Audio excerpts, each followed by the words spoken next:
सभी किसान भाइयों को मेरा नमस्कार। आज मैं आप लोगों के लिए लेकर आया हूं अक्टूबर से नवंबर के फर्स्ट सप्ताह में कौन सी सब्जियां आसानी से उगाकर हम अधिक मुनाफा कमा सकते हैं।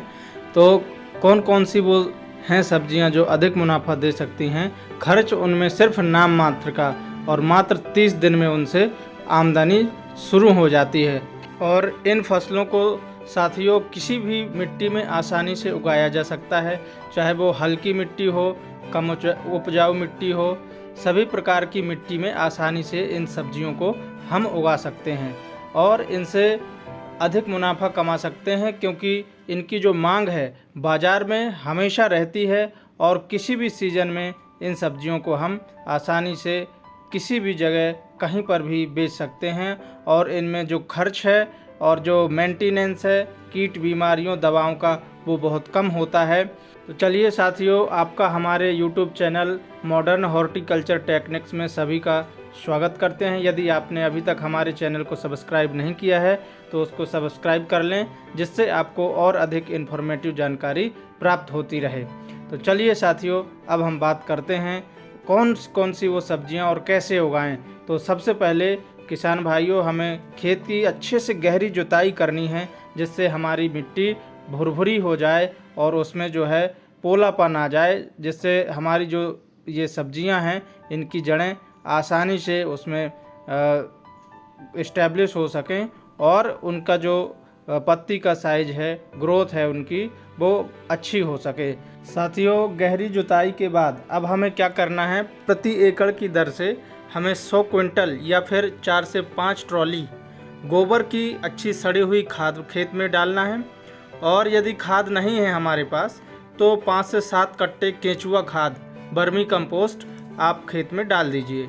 और उसके बाद क्या करना है, खेत की अच्छे से जुताई करने के बाद रासायनिक खादों का उपयोग आवश्यकता अनुसार, फसल के अनुसार अपने को करना है। अब आइए अब बात करते हैं हम कि इस मौसम में कौन कौन सी वो सब्जियां हैं जिनको हम लगा सकते हैं, जिनको हमें लगाना है। तो पहली है चप्पल टिंडे की खेती। इससे साथियों बहुत कम समय में हमें उत्पादन मिल जाता है। लगभग 30 दिन में हमें 30 से 35 दिन में उत्पादन मिलने लगता है और 3 से 4 महीने तक यह फसल चलती है। इसकी जो वैरायटियां हैं वो मोरेगना की चार्ली किस्म है, पाहुजा की डॉन किस्म है। ये वैरायटियां हम लगाते हैं तो हमें अच्छा उत्पादन देखने को मिलता है इन किस्मों के अंदर।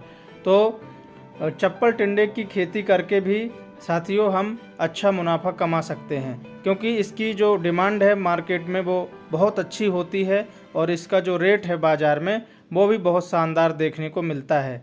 तो इससे भी हम अच्छी मुनाफा कमा सकते हैं, ले सकते हैं। अब साथियों हम बात करेंगे दूसरी जो सबसे महत्वपूर्ण फसल है, वो है हमारी हरी मेथी।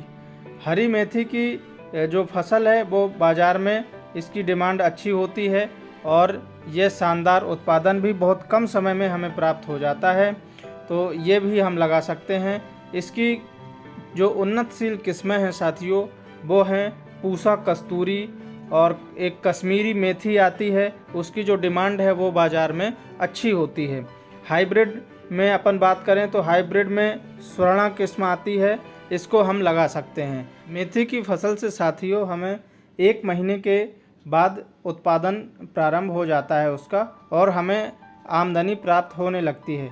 तो मेथी एक ऐसी फसल है, इसमें ना तो अधिक मेंटेनेंस की खाद और दवाइयों की आवश्यकता होती है, ना इसमें अधिक निराई गुड़ाई की आवश्यकता होती है। इसमें बहुत कम खर्चे में हम अच्छा मुनाफा कमा सकते हैं। और हम देखते हैं इसके बाद धनिया की जो हरी धनिया की खेती है वो भी हम कर सकते हैं। हरी धनिया को छोटी छोटी क्यारियां बनाकर लगा सकते हैं, या फिर ड्रिप में आप लगाएंगे तो बहुत अच्छी हरी धनिया देखने को मिलेगी आपको। तो ड्रिप में भी लगा सकते हैं, क्योंकि मौसम हरी धनिया के अनुरूप होता है। जो अक्टूबर नवंबर का मौसम सीजन होता है वो इसके अनुरूप होता है। इस समय हमें हरी धनिया की बुआई भी करना चाहिए। इसकी जो कुछ किस्में हैं, आरके सीड्स है, नामधारी कंपनी की सुरभि किस्म है, पंजाब हाइब्रिड है, श्री राम की सुगंधी किस्म है। ये किस्में हम क्लाइमेट क्षेत्र और जलवायु के हिसाब से लगा सकते हैं। हमारे जलवायु हमारे क्षेत्र के लिए कौन सी किस्म अच्छा उत्पादन देगी, उसका चुनाव हम करके लगा सकते हैं, जिससे हम अधिक उत्पादन प्राप्त कर सकें। तो साथियों, ये किस्में अच्छी हैं धनिया की, इनको आप लगा सकते हैं। और हमें बहुत कम समय में हरी धनिया से उत्पादन प्राप्त होने लगता है और हमारी जेब में जो पैसा है वो बहुत जल्दी आ जाता है और प्रतिदिन के हिसाब से हमें पैसा प्राप्त होता है। अब हम अगली बात करेंगे साथियों पालक की।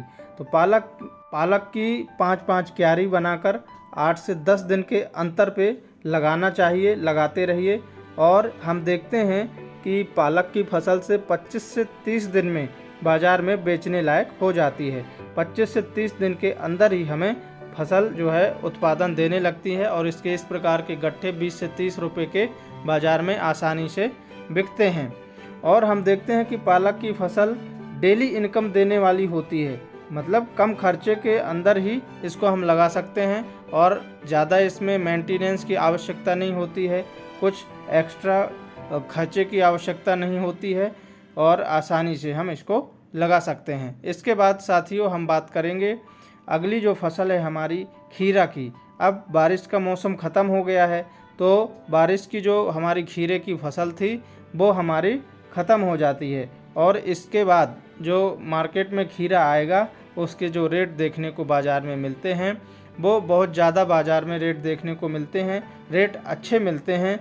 इसलिए हमें अब खीरा की जो फसल है वो अक्टूबर नवंबर के महीने में लगा देनी चाहिए, जिससे इसके जो रेट हैं वो हमें अच्छे प्राप्त होंगे। तो हम खीरे की फसल में बात करेंगे कौन कौन सी किस्में अच्छी होती हैं इसकी। तो इसमें BNR की कृष वैरायटी है वो बेस्ट है, और दूसरा सिंजेंटा कंपनी की ग्लॉसी किस्म आती है, वो भी बहुत अच्छी किस्म होती है। तो इन किस्मों का चुनाव करके हम अपने क्षेत्र, जलवायु और मौसम के अनुसार लगा सकते हैं जो अच्छा उत्पादन हमें दें। और इस प्रकार हम खीरे की खेती से अच्छी उत्पादन, अच्छा मुनाफा कमा सकते हैं। इसके बाद हम साथियों चलेंगे अगली जो हमारी फसल है वो है साथियों, अब हम मटर की बात करेंगे कि मटर की जो अगेती किस्में हैं वो सितंबर के महीने में, सितंबर और अक्टूबर के फर्स्ट वीक में लगा देते हैं। इसके बाद जो किस्में हैं यदि हम उनका चयन करते हैं और उनको लगाते हैं, जैसे एडवांटा की GS10 वैरायटी है और आज़ाद 3 वैरायटी है, पंत 3 वैरायटी है, इनकी जो ठंड के मौसम में उपज प्राप्त होती है, हमें उत्पादन इनसे प्राप्त होता है, उनकी जो क्वालिटी है वो अच्छी होती है और इनका जो उत्पादन है वो भी अगेती मटर की तुलना में ज़्यादा प्राप्त होता है। तो इन किस्मों का चुनाव करके हम मटर की खेती कर सकते हैं और कम समय में अच्छा उत्पादन प्राप्त कर सकते हैं। अब इसके बाद साथियों हमारी जो अगली फसल है वो है सलगम। सलगम की बुआई करके हम अच्छा उत्पादन कमा सकते हैं, प्रॉफिट कमा सकते हैं। बुआई इसकी मूली जैसे ही करते हैं, सबसे पहले आप क्या करेंगे, बेड बना लीजिए और बेड बनाने के बाद आप मेड़ पर इसकी बुआई करिए, क्योंकि इसकी बुआई यदि मेड़ पर करते हैं तो इसकी जो जड़ें हैं सलगम की वो आसानी से मिट्टी में ग्रो होती हैं और जो इनकी जड़ों का साइज है, इसका सलगम का जो साइज है वो अच्छा बड़ा साइज प्राप्त होता है, क्वालिटी वाली सलगम प्राप्त होती है। इसलिए इसको मेड़ों पर बुआई करनी चाहिए। इस प्रकार हम साथियों देखते हैं कि सलगम की फसल यदि मेड़ों पर बोते हैं तो जल्दी ग्रो होती है और उसकी क्वालिटी भी अच्छी प्राप्त होती है और इससे हम बहुत कम समय में उत्पादन बाज़ार में बेचकर कर सकते हैं। और इसमें भी किसी ज़्यादा मेंटेनेंस की आवश्यकता नहीं होती है, इसमें दवाइयों की आवश्यकता नहीं होती है, खाद की आवश्यकता नहीं होती है।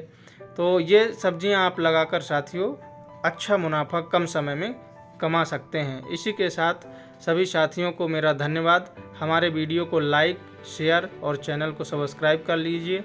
चलिए मिलते हैं अगले वीडियो में।